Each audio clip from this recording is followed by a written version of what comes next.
I'm sure you heard of this issue of Merry Christmas. Did you hear it?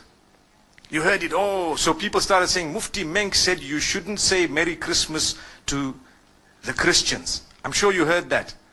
Why do you want to just take a small piece of the statement and hold it out like this and make it seem like we are people who do not believe in a multicultural coexistence, multi-religious coexistence and so on? Let me tell you, I was asked about it recently in Singapore. And the reason I'm making mention of this is to show you that look, we're not stupid.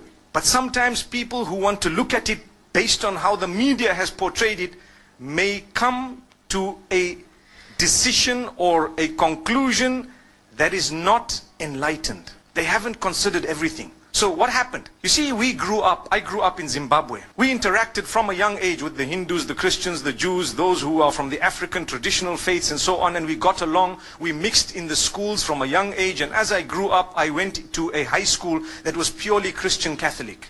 That was the best option we actually had. They allowed me whatever I had. And obviously we catered for them, they catered for us. There was a lot of respect, and that's how we developed. Okay.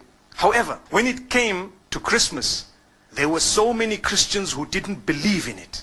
They said, no ways, this is wrong. I recall a young boy, I even know his name, and he was with me. He didn't used to like to participate in religious studies because he belonged to a certain sect of Christianity. And he used to say, these guys don't know what they're talking about because X, Y, and Z, and he gave his reasons. That's not the topic today. But there are Christians who don't believe in Christmas. They don't participate in it. Is there anything wrong if they don't believe in Christmas, Christians? There's nothing wrong. They didn't participate in it. There's nothing wrong. But the minute they put a block on someone else who believes otherwise, then there's a problem. That's what we're saying. So the question you have to ask yourself, did you stop people from celebrating what they want? No. Did you ban them? No. Did you disallow them? Did you spread hatred against them? No. All you said is, you have your faith and I have mine. So as we grew up, there were a few Hindus who were with me at school. One of them used to eat beef. And I asked him, I said, how come you eat beef? Isn't this supposed to be one of the gods that you consider a god? With respect to them, with due respect to them. But he says, no, this is a special beef. I didn't understand that, but it was just that, okay, I'm not such a strict Hindu. That's what it meant. There were other Hindus who would tell him, listen, you are wrong. There were other Hindus who told him you are wrong. And there were other Hindus who tried to correct him. But he kept on eating it. And then when it came to Eid al-Adha of the Muslimin, they would never congratulate us. Why? Because we are sacrificing or slaughtering their God, so to speak. We never ever felt bad. Don't expect, and please don't expect a Hindu to tell you Eid Mubarak at Eid al-Adha. Respect them and understand that what you are doing is blasphemous to them, but they've allowed you to continue. It doesn't mean they hate or they are intolerant. It just means that they believe differently and they have a separate system of belief, and it would be insulting to them to actually come onto this side here and tell you, look, as much as you're cutting my God, but well done, welcome, enjoy it, enjoy that. You don't expect it. Come on, use your brain.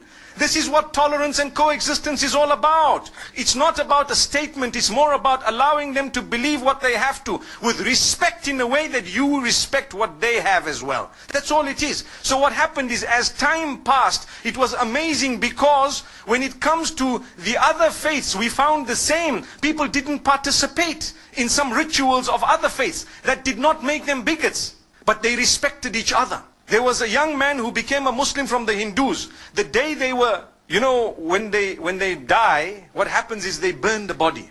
They cremate that body.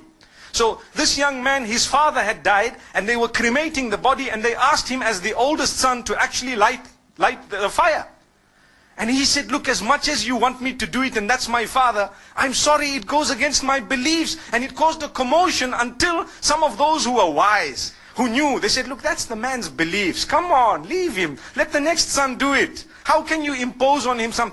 The idea is to coexist with your difference. That's what makes you a rainbow nation.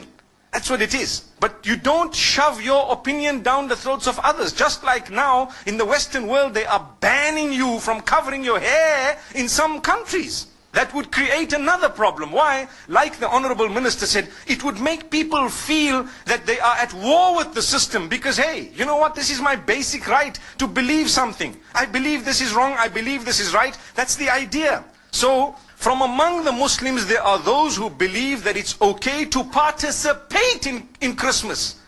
And from among the Christians, there are those who believe that it's not okay to participate in Christmas. Look at the irony. But the idea is, if you believe that, by all means go ahead. You are answerable to Allah, not to me.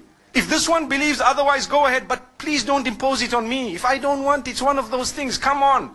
You know, live and let live. Today, the problem is with all parties. We believe we are the only ones who are right. So we want to shove our opinions down the throats of the rest of the world. If not, they are the problem, they are the terrorists, they are the issue, they are this, that. Watch out. The words you are using will be used against you as well. Be careful. So this is why we say, as I grew up, still we used to sit and eat together as young boys. College. You know, you have your lunch, they have their lunch.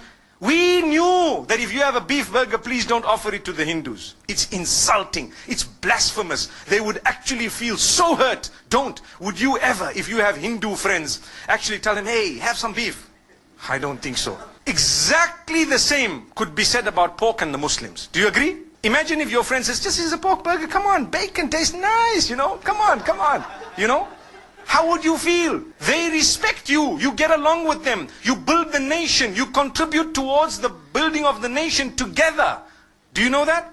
But you have different dietary restrictions which are respected. So, this is something that we need to talk about. It's got nothing to do with this person is intolerant. There is a big difference between difference of opinion and intolerance. Very big. I can differ with you right now. I can differ with you on 100 matters, but I'm so tolerant. I promote tolerance. I promote coexistence. I promote the fact that all of us should contribute towards the development of our nation. Here in Malaysia, you have people, you have the Chinese, you have the Malays. On the other hand, you have Muslims, you have Buddhists, you have perhaps people who belong to Christianity, maybe even, you know, Jewish people, whatever other faiths. I don't know how the nation is made in terms of, you know, the various faiths, but I'm sure there are more than 20 or 30 different faiths. Look at the civil service. You will have people belonging to every race and to every religion, and they are serving the nation. That's what they're doing. What are they doing? Serving the nation.